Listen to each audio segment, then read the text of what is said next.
श्रियं विद्यां दद्याज्जननि नमतां कीर्तिममितां सुपुत्रान् प्रादत्ते तव झटिति कामाक्षि करुणा त्रिलोक्यामाधिक्यं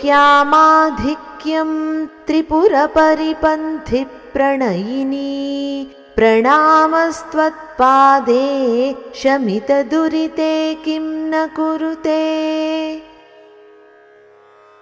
श्रियं विद्यां दद्यात् जननि नमतां कीर्तिम् अमितां सुपुत्रान् प्रादत्ते तव झटिति कामाक्षि करुणा त्रिलोक्याम् आधिक्यं त्रिपुर परिपन्थि प्रणयिनी प्रणामः त्वत्पादे शमित दुरिते किं न कुरुते।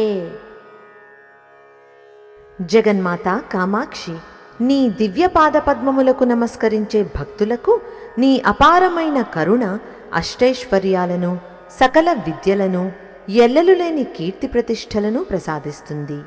ఉత్తమ గుణములు కలిగిన సత్సంతానాన్ని సైతం తక్షణమే అనుగ్రహిస్తుంది. త్రిపురాంతకుడైన పరమశివుని ప్రియ అర్ధాంగివై సమస్త పాపాలను సమూలంగా నాశనం చేసే ఓ తల్లి, భక్తితో నీ దివ్య చరణారవిందాలకు అర్పించే ఒకే ఒక్క నమస్కారము ఆ భక్తునికి ముల్లోకాలలోనూ అత్యున్నతమైన స్థానాన్ని, వైభవాన్ని చేకూరుస్తుంది. నీకు చేసే నమస్కారం కలిగించలేని భాగ్యమంటూ ఏదైనా ఈ లోకంలో ఉంటుందా? ఇప్పుడు మరొకసారి శ్లోకాన్ని చదువుకుందాం. श्रियं विद्यां दद्याज्जननि नमतां कीर्तिममितां सुपुत्रान् प्रादत्ते तव झटिति कामाक्षि करुणा त्रिलोक्यामाधिक्यं त्रिपुरपरिपन्थि प्रणयिनी प्रणामस्त्वत्पादे शमितदुरिते किं न कुरुते।